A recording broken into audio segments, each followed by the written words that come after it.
Lolu hlelo silethulelwa iMount Zion Carnation Ministries ibambisene neSwane Msomi Ministries ngaphansi kobuholi bukaDr Swane Msomi kanye noDr Thabisile Msomi.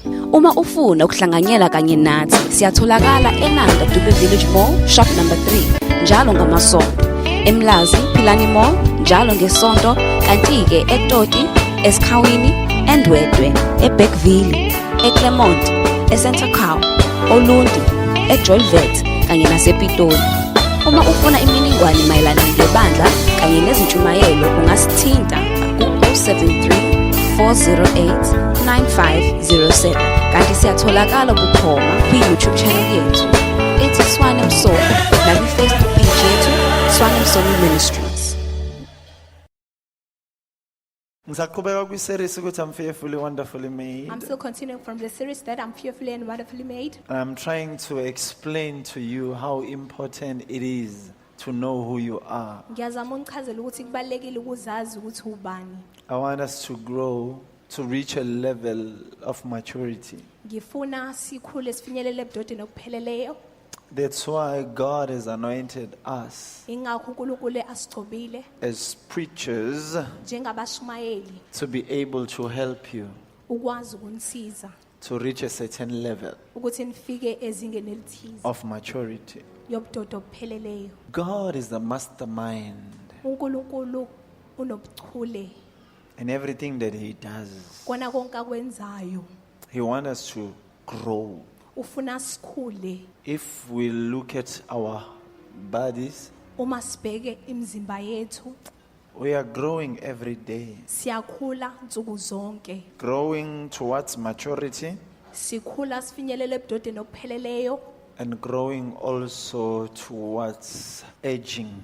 Sikhule futhi sifinyelele la esiguga khona. As we grow, Njengalokhu sikhula we get more wiser siyahlakanipha kakhulu than before. kunaphambilini. It is very important. Kubalekile The way God created us, ngendlela uNkulunkulu asidale ngayo. He made us to be more than animals. Wasenza sangaphezulu kwezilwane The way He created our bodies, ngendlela ayidala ngayo imizimba yethu. He created them uniquely, Wasenza sahluka superb, saba ngaphezulu glorious, sakhazimula in a way that we can never actually fully comprehend. Thank you. ngendlela esingeke sayiqonda ngokuphelele. That's how God created us. Ingendlela uNkulunkulu asidale ngayo. You can be tiny Ungaba mncane and grow to become a huge person or giant. futhi ugcine usuyi isidudla. You can inflate and deflate. Uyakwazi ukuthi ukhuluphale futhi unciphe. That's how God has created us. Ingendlela uNkulunkulu asidale ngayo. That's why David said, I am fearfully, wonderfully made. Ingakho uDavide ethi ngenziwe ngokusabekayo nangokumangalisayo. He said, I am Wathi mina uqobo fearfully. ngenziwe ngokusabekayo. He declares himself, I am Uyena okushoyo uthi fearfully, mina wonderfully made. ngenziwe ngokusabekayo Some, they don't nangokumangalisayo. have that within them. Abanye abanalo lolo lwazi They are bona. blaming God. Basola uNkulunkulu. Why I was born like this? Ngazalelani kanjena. Why you gave me this family? Ungani unginike lo mndeni? Why I was born as a person? Ungani ngazalwa ngumuntu okanjena? Why I was born in the township? Ungani ngazalulelo Why forever? Ungani kungani ongaphezi? What are you satisfied of? Yini into egculisayo? You are always crying. Uhlezi nje And ukhala. your eyes have gone blind Ngisho namehla akho aseze angakwazi towards ukubona something good. okuhle. You can't see anything good. Awukwazi ukubona into enhle. You are blind. Usuyimpumputhe. Why? Kungani? You taught yourself. Uyifundisile wena. You trained yourself. Wayiqeqesha wena. You educated yourself. Wayifundisa wena. Do you know that you can educate yourself to be blind to some of the things which are good and before you? Uyazi ukuthi ungayiqeqesha ngalendlela ukuthi ungaba impumputhe kwizinto ezinhle phambi kwakho. body, imizimba yethu the way God created them, ngendlela uNkulunkulu ayidale He ngayo created them to be able to adapt to any situation, wayidala ngalendlela ukuthi iyakwazi ukuthi imelane nalonke uhlobo to lesimo any environment, nanoma yiphi indawo any climate. noma yiphi ushintsho lesimo sezulu I can live anywhere, ngikwazi ukuphila kuyona yonke indawo but also I can refuse. kodwa futhi ngala I cannot live in a cold place which is snowing. It's my decision. ukukhetha kwami Once I choose that, ngalesikhathi ngikhetha and lokho my body saves that umzimba wami uyakwamukela into my lokho system. emzimbeni wami When I see snow, ngalesikhathi ngibona isichotho before I get cold, I will catch a flu. ngaphambi kokuthi ngigodole ngiyithole senginomkhuhlane Why I catch a flu? kungani ngithola It's because I've said in my mind, ingoba sengiyitshelile ingqondo I will yami be sick before I am sick. ukuthi ngizogula ngaphambi kokuba ngigule On this side, I can have people whom I love. nginganabantu engibathandayo On this side, kuleli linye I can icala have people whom I hate. ngibe nabantu engibazondayo I can smile here ngingamamatheka on this side kuleli and say, icala yeah. But on this side, kodwa kuleli icala I can be gloom. ngithukuthele noma nginyukubale I decide imina engikhethayo to be angry ukuthi ngithukuthele and to be loving. noma ngithande Our body can change imizimba yethu iyakwazi ukushintsha anytime. noma isiphi isikhathi Manje ngizama ukuchaza so I'm trying to ukuze elaborate uyiqonde kahle le ndaba so that you can fully understand ukuthi this wena wakhiwe matter kanjani. as to how you have been created or made. Bangakuchazela ngeze science, They can explain bakuchazele ngeze scientifically biology, and also regarding biology bakuchazele nge-sociology, and even sociology bakuchazele ngazo zonke indlela. and explain you in different But mina matters. ngizokuchazela nge-theology But I'm going to explain regarding theology ukuthi unjani. as to how are you. Khona la ngizazonifundisa khona okwana namhlanje ngizonifundisa ngendlebe. Today I'm going to teach you about Khona an ear. ngisazonifundisa khona ngesandla. This way I'm going to educate you about the hand, Amandla bekwe esandleni. the power that lies in the hand. Umuntu mayekuthinta. The moment a person touches Indaba you, uJesu anizobeka izandla kwabagulayo. why is Jesus saying you shall lay hands upon the sick? Niyophatha okubulalayo. You shall carry the deadly things. Nizophatha inyoka nofezela. You shall carry the scorpions and serpents. Fanele ukuqonde lokuthi kusho ukuthini. You need to comprehend Ngoba what uma that ungaqondi means. uzobhubha. Because if you don't comprehend it, then you are going to perish. Uthi uNkulunkulu abantu bami babhujisa okuswela God ulwazi. is saying, my people perish because they lack knowledge. Bangizwa abazalwane. Are you with me, church? Ukuthinta nje. To just touch Khona something. uqobo lusezandleni. There's anointing that lies in the hand. Lokuthinta. Just to touch. Into oyithinta ngezandla zakhe iphenduka igolide. Something that you touch with your hand turns to gold. Khona abanye abathinta izinto imesane zife. There are some that will touch something Uma and it wamnikeza will imoto die. yakho noma ngabe kade intsha iyafa nje lingapheli The ishona. moment even you can give that person a brand new car, but it will die. Make wamnikeza The moment you give that person, ikhompyutha yakhe iyafa. your computer will break. Ingoba vese izandla zakhe It's because that person's ziyabulala. hand, it's killed.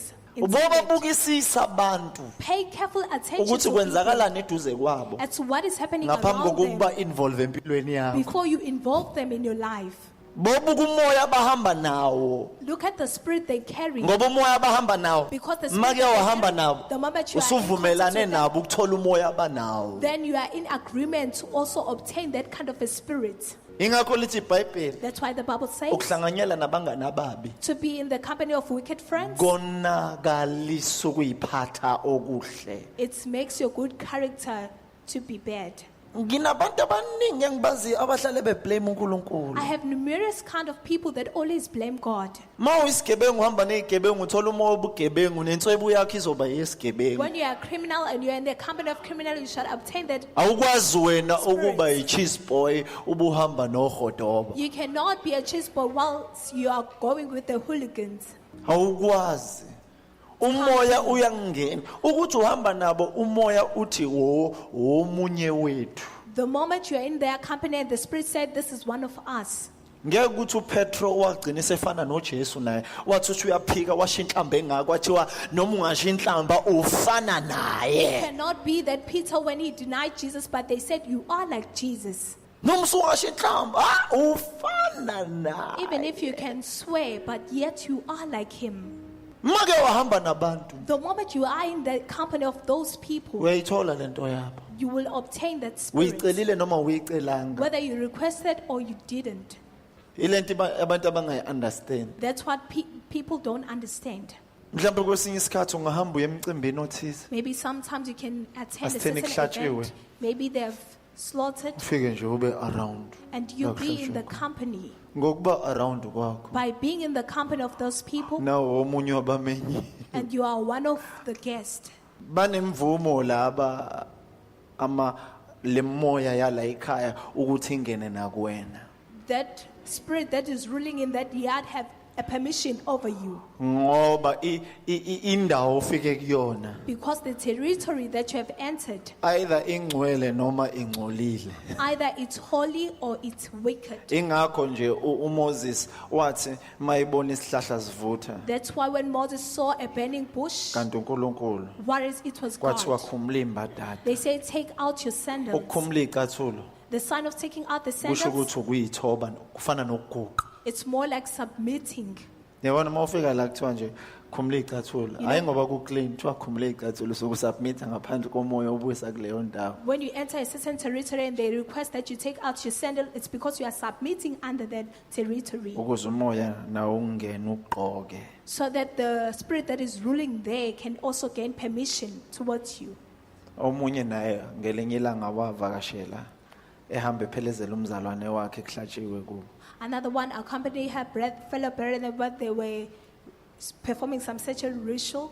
so mayisebuya siyathandaza la hayi When she came back, ahayiza She screamed, yini inkinga yakho what's the matter with you? ufunani la uzohayiza What do you want here ngiyangishisa shouting? sekushise nje You are ufunani wena Why are you coming angithi here? lo papios lo It's because of this forward ufike person. ekhaya kade sinomsebenzi He came into our household, what we perform a manje bonke abantu ceremony. abadele lapho thina besinemvumo yokungena kubona sifuna ukudla ngabo sifuna ukuphuza ngabo sifuna ukujabula ngabo So we want to drink through them, we want to find thina pleasure sayibonela lo through them. muntu oclean So we saw this holy person ongangcolile abanye bengcolile la who's not dirty, whilst others are, sase siyayingenela khona hulukuku and we gain access to that person.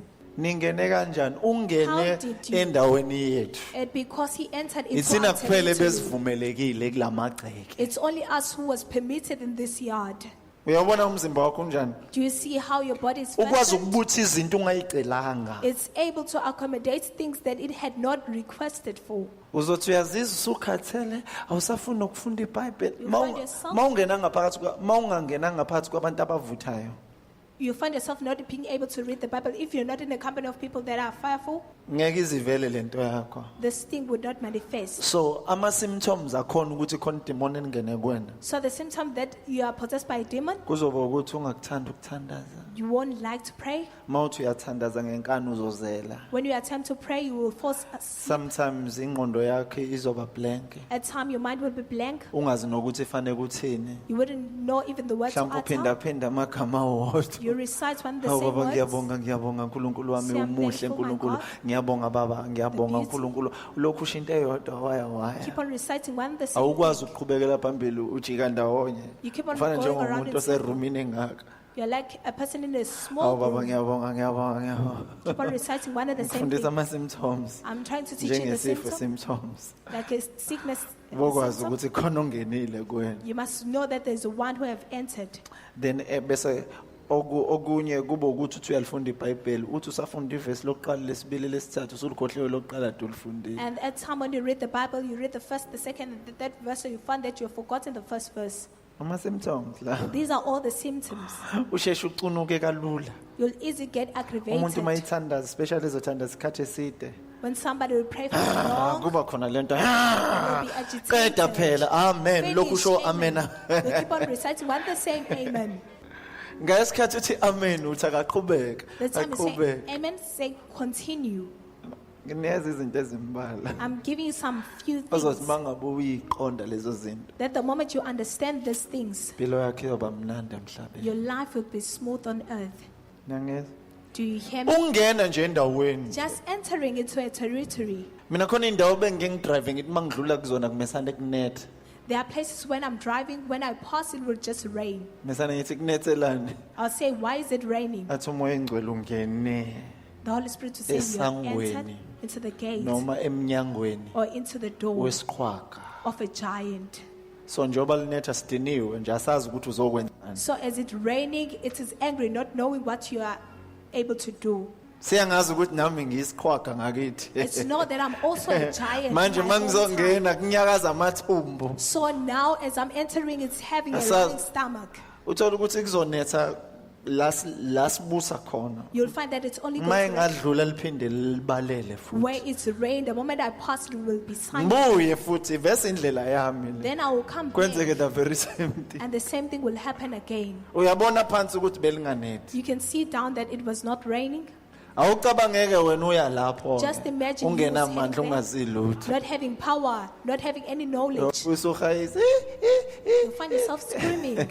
Ulwazi ilona olukwenza ukuthi ukwazi ukuqhubeka nokuphila nempilo engcono. Knowledge makes you to be able to carry on living a better life. Ngiyazi thina sifuna ukukhula la sifuna ukukhula khona. I know we want to grow in the expect that we Asifuna want to grow ukukhula la in, uNkulunkulu efuna ukuthi sikhule but khona. we don't want to grow where God wants us to grow. Ngizoyichaza leyo nto. I will explain that. Uthola ukuthi wena ufuna ukukhula eziphiweni zikamoya. You want to find that you want to grow in the gift Kanti of the uNkulunkulu Spirit. ufuna ukukhule esithelweni sikamoya. What God wants you to grow in the fruit of the Spirit. Wena ufuna ukukhula eziphiweni. You want to grow in the Kanti gift of uNkulunkulu the ufuna Spirit. ukukhule esithelweni. Whereas God wants you to grow in the fruit of the Spirit. Ungakunaki lokho, ungakufuni lokho uNkulunkulu afuna ukuthi khula kukona. But you reject what God wants you to grow in. Uthola ukuthi uyayibambezela. You'll find that you are delaying Ngoba yourself. uyazi ukuthi uNkulunkulu mase ukhule kakhulu la ufuna ukukhula khona Because God knows that if you grow rapidly where you want to grow, uzolahlekelwa yiwena. God will lose you, Avuma izimo izikupheke. will allow situations to prune you. Fanele kuvume na ukuphekwa. You must also yield to be Inkosi pruned ngipheke. and say, Lord, prune me. Ngingamanqina akho Nkosi. I am your feet, oh Lord. Abanye bayalwa nokuthi uNkulunkulu abapheke. Others are wrestling with God as to God. trying to prune Usukungapheka them. uNkulunkulu uqashela ozokupheka. God is not the one who actually prunes you, but Akekho umuntu ophekana hires kamnandi somebody. njengoSathane. There is nobody who prunes you well like the devil. Futhi angikholwa ukuthi uNkulunkulu uyamkhokhela uSathane emva kokuba sekuphekile. And I don't believe that God paid the devil after he had pruned you. Yena umuntu ongathola ukukhokhelwa. He's the one who doesn't Futhi get uya any income. understand ukuthi And indawo. he understands why.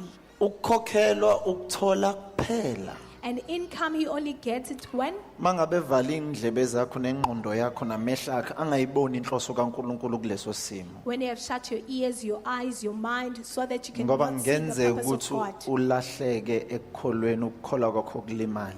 So because you might go astray and then your Christianity might be Bese hard. kugcine sekuwinile ugcina usumedeni. And you'll find yourself a hidden. Bangizwa bazalwane. Are you with me, church? Ungabhubha ngalesikhathi esakuqeqesha. You might perish the time he's training you. Akusibona bonke abantu abaqeda isikole. It's not everybody that finishes school, Kodwa isikole asakhelwanga ukuthi siveze abantu ukuthi bayidomu kangakanani. but the schools are not made in a way to show as to how dumb a person is. Kodwa sakhela ukuthi abantu babe sibenze abantu babe ngcono. But it has been built so that it can empower Kodwa people. bangaka abantu abangasifuni isikole. But how many people don't love school? Baningi. So many. Kodwa sadalelwani But it has been created for sibenze us babe ngcono. to empower them. Ulwazi oluthola esikoleni The knowledge that you get from school, alukwenzi nje ube muhle. it doesn't only make you Kodwa lukwenza beautiful, ube muhle.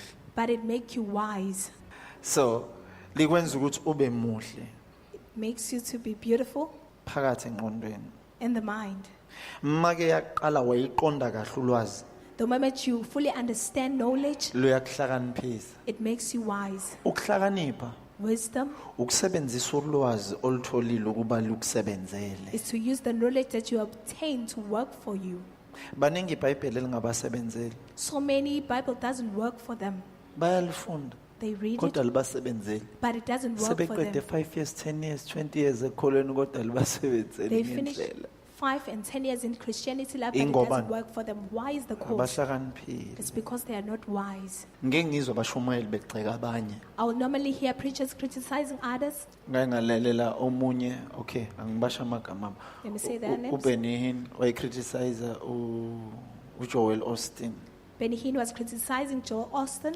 ukuthi uJoel Austin khulumi njalo ngegama likaJesu. He doesn't always talk about the name of Jesus. Uhlale emotivate abantu. He's always motivating people. uJoel Austin nabantu abaningi Joel Austin have multitude ebandleni number of lakhe. people. The Bangaphezulu membership in the church. kwa-20,000. There are more than 20,000.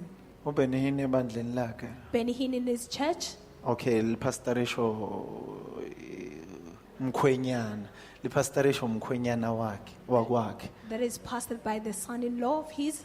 Mayicwa uzomgxeka He's criticizing him entweni abizelwe kuyona. in something that he Yena has been ubizela called. ukuyolanda izoni nokuphulukisa abantu abagulayo. uJoel Austin ngeke uzombone eyokhipha amademoni eyophulukisa abantu. Joel Austin, you wouldn't miss him healing the Manje sick. uBenny Hinn Now Benny Hinn umgxeka entweni abizelwe kuyona. is criticizing him in something that he has been ebuJoel called for. Austin engemgxeki uBenny Hinn entweni abizelwe While kuyona. Joel Austin doesn't criticize Benny Hinn in what he have been called for. Ungamgxeki umuntu ongabizelwa ngentweni obizelwe kuyona ngoba nikumaleni angafani. Don't criticize somebody that you is calling in his calling because you are given different lanes. Ngoba masaqale naye akugxeke. Because if you were to begin to Ziningi criticize izinto him, ezirong angazisho ngawo. so many errors that he can say about you. Ungakulinga umgxeki umuntu Don't ever criticize a person owenza into that does something abizelwe that yona. he have been called for. Ngoba nawo mase kuthiwa wenze lento abizelwe yona Because if you were to do what uzoba you have been called for, isidomu seyidomu esidomoza ngaphezulu kweyidomoza. you'll be dumbest of them all. Uzoba inkosi yeyidomu. You will be the king of the dumps. Yabona mase uchacha udokotela uyomfaka scrapyard noma kwi workshop panel beaters You see, when you were to take a doctor and put him in the panel beaters angaphenduka territory, isidomu. he might turn dumb. Uthatha umechanic yomfaka esurgery. And take the mechanic and put him in a surgery. Ngenzakalani lapho? What will happen there? Yini kanti isidomu? What is dumb or foolishness? Yabo mase ufaka endaweni ongayijwayele ongayazi nawe ungaphenduka isidomu ngalelo langa lelo. If you were to put in a place that you are a foreign to, then you might turn dumb. Yeyizwa le nto. Do you hear me? Akekho ongekaze angabi isidomu. There is nobody who cannot become Yabona dumb. mase uthatha ubekwe endaweni ongayijwayele If- phenduka isidomu. If you were to place in an unfamiliar place, then you will turn dumb. Khona ngizwa namhlanje. Is there somebody who hears me today? So manje abantu bayathanda ukugxekana. So people like to criticize it. Ngelinye ilanga uJimmy Swaggart wagxeka Billy Graham. One time, Jimmy Swaggart criticized Billy Graham. Athi yazi uBilly Graham said- kuba ukhuluma ngezilimi Billy Graham is speaking in tongues. ngabe wenza He imangaliso. would be performing miracles. Akabizelwanga, He's not called. akayithandi izilimi. He doesn't love tongues. Uwenza umsebenzi noma engakhulumi ngezilimi. He's doing the ministry even though he doesn't speak in tongues. Kwakusindiswa ama celebrity kusindiswa ngisho president kuyena. Celebrities and the president will be saved through him. Ngala uJimmy Swaggart On the other hand, Jimmy ekhuluma Swaggart, ngezilimi speaking in tongues, wawa. he backslided. Kwathi uwe kanjani ukhuluma They ngezilimi? said, how to Lo backslide? ngakhulumi ngezilimi akaze ayewena kanye. While speaking in tongues, while the one that doesn't speak in tongues never backslided even once. Ungamxeka omunye umuntu. Don't criticize the next person. Miyekela adlala indima yakhe. Allow him to Noma play his engahamba njengonwabo wadalwa ngeke aze abe yintulo. Even if he can take the pace of a snake, but he will create it like that. Anganoma niyayizwa yini leyo? Do you hear me? Yabona mase uyonwabeni. You see, if you were to go Uthi to a chameleon uyanwabuzela. and said you are very Izokutshela ukuthi slow, that's me. izothi imina loyo. Ufuna ngenze njani ngintuluzele? Do you want me to be fast? Angiyona intulo. Angithi intulo ngokuthi ntinini. That's So why makuthiwa I'm unwabo uyanwa style sakhona nature yakhona. So when it's a chameleon, Kodwa it's liyafika nature, la but liyakhona. it reaches the destination. Siyahluleka ukwamukelana. We fail to receive each Thina other. sifuna ukuthi sifane. We want to resemble each other. Sizobhorana mase We sifanana. will bore each other when we are all the same. awuyitshela ingqondo yakho ukuthi yamukela umuntu njengoba enjalo. Just tell your mind to receive a person as it is. Ungabi comfortable ngoba umuntu efana nawe. Don't be comfortable with a person because he's like you. Yabo mfundisi, ingqondo zethu sibambekile, akafani nje nami, akathanda into engiyithandayo. You see, our mind is so thick in that thing that it doesn't do things. Ufunela nathanda into oyithandayo. Why is it that you want him to like what Wena uthanda ngani yena into ayithandayo ngoba naye usho the very same thing ngawe. Indaba ungayithandi into ayithandayo. He's also saying the same and saying, why don't you like what I love? Usho njalo ngawe. He's saying that Njoba about na you, usho kanjalo as ngaye. you're also saying the same about him. Nkosi yami. Ngithe siqhubeka kwi-series, right? I said we're still continuing in the I'm series. fearfully, Ngenziwe ngokusabekayo wonderfully made. nangokumangalisayo. I'm fearfully, Ngenziwe ngokusabekayo wonderfully nangokumangalisayo. made. uNkulunkulu sakhela umzimba. God created a Ngiyawazi body umzimba for wazi us. kangcono ngithi. I know you know about a body better. So usakhela umzimba So he created a body ukuthi ukwazi ukwenza noma yini. for it to be able to do almost anything. Umzimba womuntu wesilisa ufana nomzimba womuntu wesifazane. A male body is different from the woman's body. Umzimba womuntu wesifazane uflexible kangcono kunomzimba womuntu wesilisa. A woman's body is more flexible compared to a male body. Thina owethu uqinile. Ours is very stiff. Owantu besifazane Whereas the woman angasho ukuthi uthambile, uqineke kancane. tense a bit. Ingoba vese It's because badalelwe ukuthi bakwazi ukuba flexible ukungena nako konke. they were created to be flexible and able to infiltrate Kufana noma everywhere. mangabe ekhulelwe wesifazane. It's like when a woman is pregnant, Umzimba khona izinto oyilungiselelayo the body, there's something that it prepares for, oba izona. that it becomes. Ngalesikhathi mayibambile, The time when he is conceived, so into eyenzakala khona ama signs asho ukuthi ubambile. what happened is that there are signs that are able to tell that you are now Futhi conceived. mayisezobeletha And when she's about to give umzimba birth, uyakhuluma. the body also Ukuthi gives usuyabeletha signs ke manje. that you are now in labor. Uyakwazi ukuyilungiselela ukuthi usuzokhipha ingane manje. It's able to prepare itself that now it's going to deliver a baby. Praise the Lord. Akabonga uNkulunkulu. So uyakwazi ukuyilungiselela It's able to ukuthi prepare ingane itself isizophuma manje. and said the baby is Kale about to kuphuma come. amanzi ukuthi ingane isizophuma First manje. the water will break in preparation of the baby. And uyilungiselela la kuzophuma ngona ingane kuqale kuyilungiselela ukuthi manje kufanele kuvuleke manje. It's now going to prepare that it's now going to open, Kungaqini njengasemhleni la kade kuvalele khona ingane. not to be stiff as the time when you were conceiving the baby. Cha ngiyanifundisa I bakithi. am teaching you. Mawufunda uyiverify le nto Uncle Google uzokusiza. If you want to verify that, then you can Google. Through Uncle. Bayizwa bazana into engishoyo. Do you hear, brethren, what I'm saying? So So, imizimba yethu ayifani. our bodies are Ngeke not the ngithi mina same. ngendlela engichaza ngayo ngithi umuntu wesifazane uyi-man revised edition. I'll normally say a woman is a man Ngamanye revised amazwi nani edition. bantu besifazane namadoda Likewise, you women, you are also male, kodwa anogazi. but women, Namadoda you are men gazi.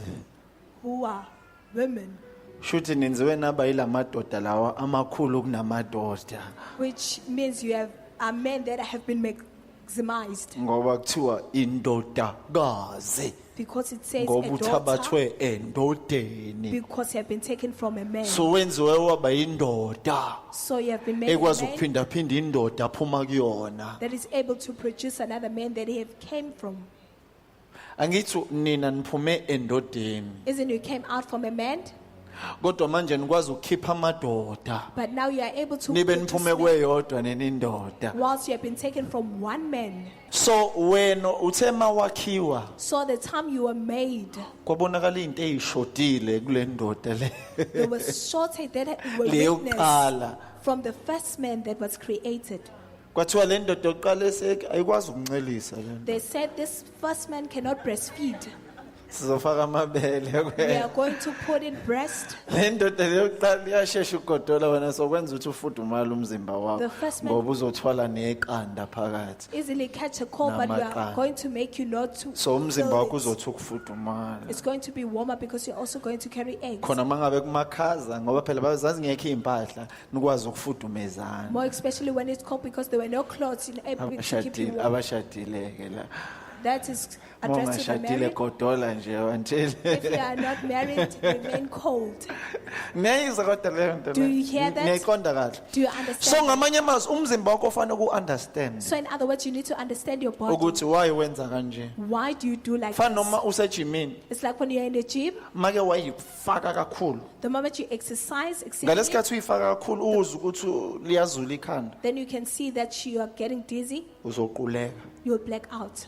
Lolu hlelo bulithulelwe yiMount Zion Carnation Ministries ibambisene neSwana Msomi Ministries ngaphansi kobuholi buka Dr. Swana Msomi kanye no Dr. Thabisile Msomi. Uma ufuna ukuhlanganyela kanye nathi siyatholakala eNanda Dube Village Mall shop number 3 njalo ngamasonto, eMlazi Philani Mall njalo ngesonto, kanti-ke eToti, eSkhawini, eNdwedwe, eBergville, eClermont, eCentercow, Olundi, eJolvet kanye nasePitoli. Uma ufuna imininingwane mayelana ngebandla kanye nezintshumayelo ungasithinta ku-073 408 9507 kanti siyatholakala bukhoma kwi-YouTube channel yethu ethi Swana Msomi nakwi-Facebook page yethu Swana Msomi Ministries.